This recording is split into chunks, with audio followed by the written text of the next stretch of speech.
Olá pessoal, bem-vindos a mais um podcast da Rafus Press, do Resficta. E hoje nós teremos um Aventuras Bibliófilas, né, que é os bastidores das produções dos livros da Rafus Press. Aqui é necessário para a gente falar um pouco das artes dos livros do Brian Evenson, da saga Pós-Humana, né?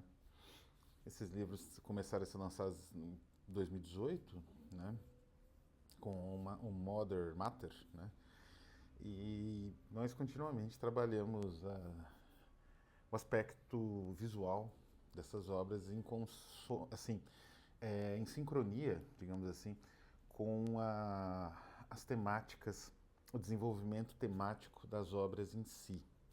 Isso representou algumas mudanças ao longo do tempo que acompanham um pouco a própria mudança das histórias, né, que foram se deslocando, assim, o aspecto filosófico sempre foi central, mas elas foram indo numa direção mais, como eu vou dizer assim, visionário-teológica, né?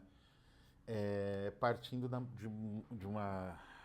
de problemas mais materiais para problemas mais éticos, mais abstratos, éticos, metafísicos, teológicos, né? E o que coincidiu também com o deslocamento da própria materialidade da máquina, que tem no Matter e no anexo. Você entende melhor como funciona essa máquina, que é uma, também uma grande sacada do Evenson, porque ela não é um robô convencional, ela não é uma máquina como nós temos referência na atualidade, ela é uma máquina única que tem o Shems, né, que tem uma série de peculiaridades, embora compartilhem também aspectos com as máquinas que nós temos hoje.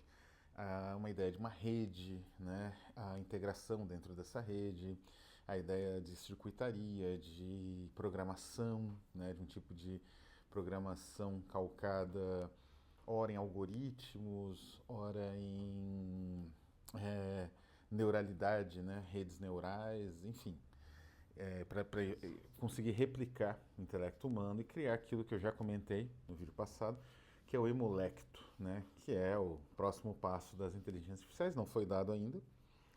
Não sei se vai ser dado. Em teoria, pode ser que seja, a grande probabilidade é que sim, mas ainda precisa de uma série de ajustes, né, e de desenvolvimentos.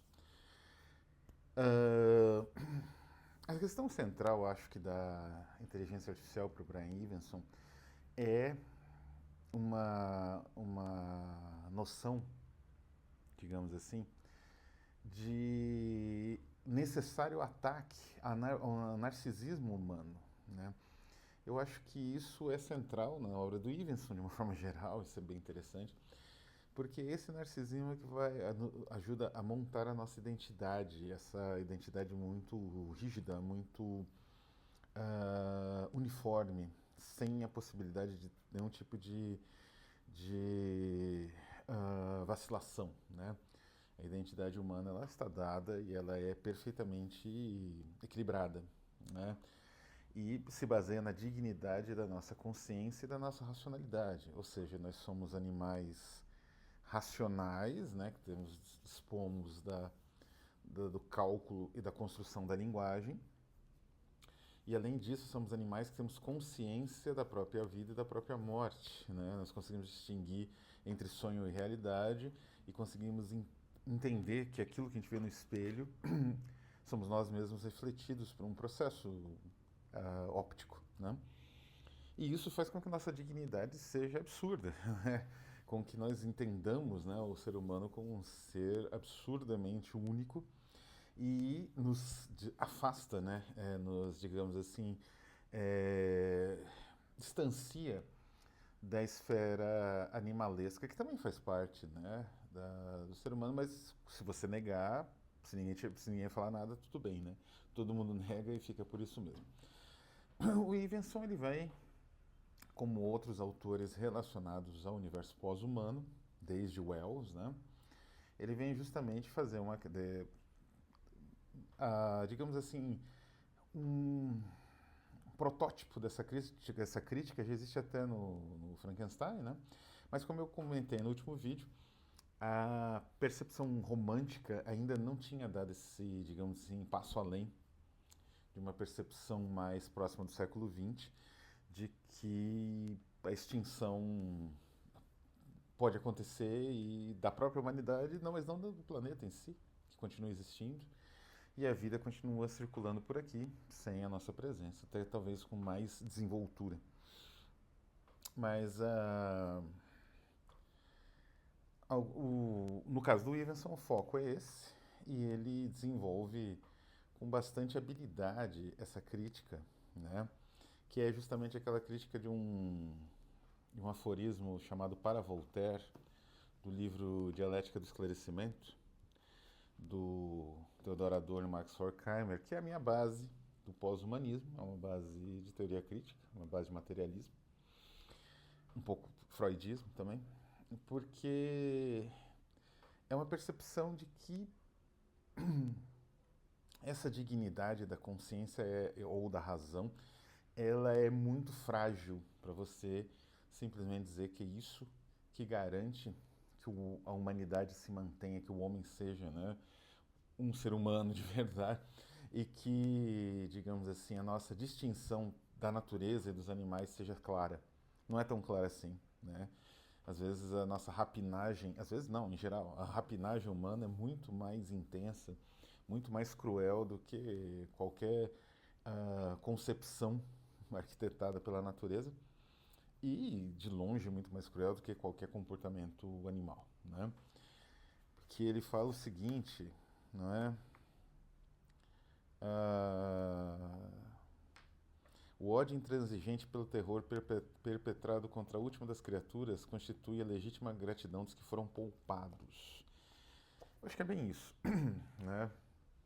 É assim que também pensa o Stevenson, de certa forma, e ele vai nessa direção, né? Construindo as suas máquinas que são diante dos dilemas, né? Da lógica, da ética, da sociabilidade, da memória, e de Deus, da teologia, essas máquinas vão tendo respostas, né? Às vezes calcadas, inclusive, nas nossas atrocidades, mas muito próprias. E isso é muito inteligente, isso é muito inventivo e variou muito de obra em obra, desde Mater, né? Até aqui eu tenho dois dessa safra, que é o Servidão, né? Servitude, né? Servidão, que está numa capinha, né? No Shrink, e a Primeira Lei, ambos seguindo a mesma lógica de construção, diferença é que aqui a imagem é contínua, né? E aqui a gente vê uma diferença fundamental das duas, digamos assim, uma diferença que acompanhou a mudança um pouco do foco do próprio Stevenson nas obras, nos contos, né? Nos primeiros contos, o foco era, como eu falei, mais nas máquinas. O Servidão começa a marcar a mudança disso, né? Que é uma edição bilíngue, né? E aqui temos um dragão, né? O dragão é a figura do assambarcador, do capitalista, né? O título aqui diz, né? Servidão de estudo, que é a relação do trabalho, né? É isso que está em jogo aqui, a relação da exploração, da transformação da consciência em objeto de outra consciência, né? De uma consciência livre, de uma consciência, digamos assim, autônoma, em objeto de outra consciência manipuladora que tem algum poder, do dinheiro, do poderio econômico, do poderio político. Então esse livro aqui ele marca uma mudança numa direção da interação de homens e máquinas mais clara e mais agressiva, vamos dizer assim, né? É uma disputa. Até então, né, até o Imagine uma Floresta, que foi o anterior, a interação entre homens e máquinas não era necessariamente tão agressiva, embora fosse também essa disputa, embora houvesse também uma disputa, né? Nos primeiros livros, Mother, o Matters, né? É anexo. Imagine uma floresta, né? Imagine a forest. E servidão, né? Foi usada nas capas essas imagens da arte oriental. Inclusive, a arte do Madar, que é a que, digamos assim, é utilizada no, nos materiais da campanha aqui do Catarse e tudo mais, da campanha do Ivenson, é uma arte baseada no Kumadori, né? O Kumadori é a maneira como se fazia a maquiagem dos atores de Kabuki, do teatro Kabuki. Então é uma maquiagem, inclusive aquela da capa é Deus. Aquela maquiagem, o personagem que está com aquela maquiagem é Deus.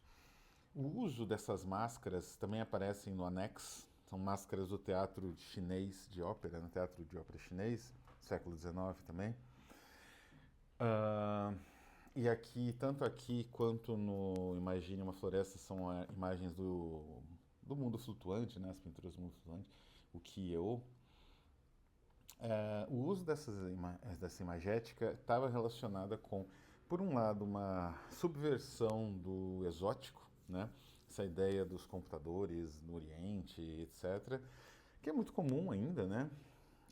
As capitais como Seul, Tóquio, elas são vistas como lugares de extrema tecnologia e tal, né?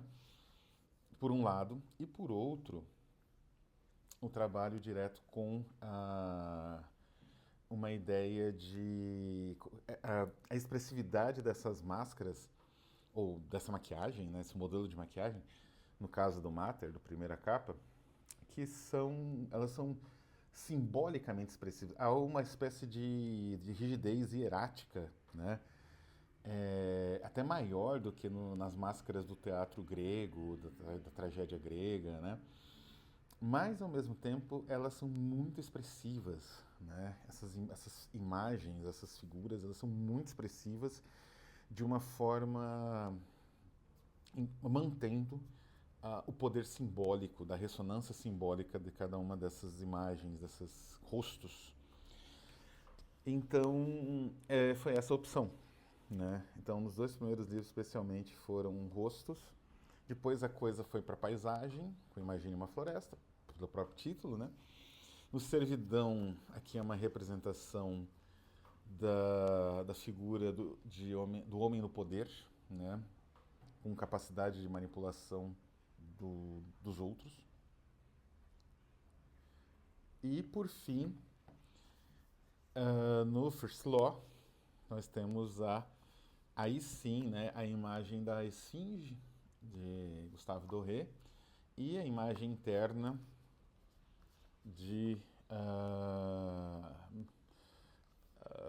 dessas imagens de vanitas, né? É o nome disso, que são essas imagens exatamente da vaidade humana, né? Que não resiste, né? Se transforma em pó, né? O destino do ser humano. Então são variações de vanitas do século XVI. Porque são obras que vão numa direção, como eu falei, de um embate, né? Que estava já se prefigurando, mas que nesses dois, especialmente nesses dois últimos, esse embate toma uma forma mais intensa, né? Então, para a nova capa, nós vamos trabalhar com as imagens do Jan Luyken. Luyken, ele era um pintor, na verdade ele era mais um ilustrador e gravurista, mais ou menos do século XVI, XVII, né? Que trabalhou holandês, né? Um gravador na Holanda, que até o final do século XIX, isso segundo o testemunho do As Avessas, do Huysmans, era uma figura desconhecida na França. O As Avessas, para quem não sabe, é uma bíblia do decadentismo francês, né? A grande obra do decadentismo francês é As Avessas, a Rebord, né? Nessa obra, ela também é um verdadeiro catálogo do gosto decadente, né? E tem de tudo aqui, tem obras, né? Tem desde, sei lá, horticultura, criação de jardins e de animais, até arquitetura, literatura, música, tudo vem aqui, sintetizado. E um dos capítulos ele fala de arte, das estampas, das obras que ele tinha em casa, o Dasein Saints, né, que é o, digamos assim, o protagonista. Fala Ressá Dasein, difícil de falar o sobrenome dele. E o que que acontece? Ele cita o Jean-Louis, que é na página 91 dessa tradução do Zé Paulo Paes, né? Que ele fala a respeito, possuía desse artista extravagante e lúgubre, veemente e feroz a série das suas perseguições religiosas, que é exatamente a série que vai ilustrar o livro Domínio, né? As ilustrações internas. A ilustração de capa não é bem dessa série, mas de uma série mais ou menos paralela, uma estampa feita mais ou menos na mesma época, que é uma estampa da destruição de Sodoma, né, e Gomorra. Espantosas lâminas contendo todos os suplícios que a demência das religiões inventou. Lâminas onde bramia o espetáculo dos sofrimentos humanos, corpos crestados sobre braseiros, crânios com a calota decepada por sabres, trepanados por pregos, entalhados com serras, intestinos arrancados do ventre enrolados em bobinas, unhas lentamente extraídas com tenazes, pupilas vazadas, pálpebras reviradas com aguilhões, membros desconjuntados, quebrados com cuidado, os ossos postos a descoberto, demoradamente raspados à faca. Ele inclusive deixa esse material num gabinete vermelho. É exatamente isso que são as gravuras de Jean-Louis, perseguições religiosas. Ele era protestante, quis representar todas as guerras religiosas, desde praticamente, na verdade, mais as perseguições dos cristãos, evidentemente, mas desde a época dos romanos, desde as primeiras crucificações, e o resultado é sensacional. Essas gravuras incríveis vão estar na parte interna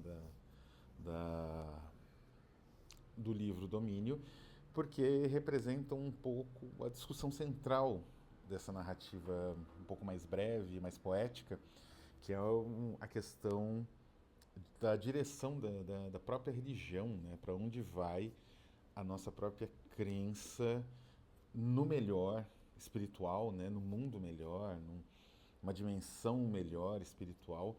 E isso vai, digamos assim, o resultado disso está longe de ser o melhor. Em geral, é o mais terrível que se possa imaginar, não é? Então é isso, né? Essa é uma apresentação das, digamos assim, concepções artísticas, né, e imagéticas que orientaram cada um dos livros da série Saga Pós-Humana de Brian Evenson. 2 vão ser relançados agora, nessa nova campanha, Crepúsculo da Humanidade, e 1 é novo, né? Esperemos que vocês tenham gostado. Se vocês apreciaram, posso falar das outras obras de capa, né? Posso falar, por exemplo, do Hatman Lodge, que aí tem uma outra lógica, que daí eu vou falar no futuro, né, quando a gente começar realmente essa nova série do Evenson. E é isso. Eu vou ficando por aqui. Agradeço a todos. Peço a quem puder apoie a nossa campanha, né? Nós somos uma editora muito pequena, independente, que está lutando agora para trazer obras de qualidade para o leitor, né? Temos evidentemente uma série de problemas, mas a gente vai aos poucos lutando para consertar.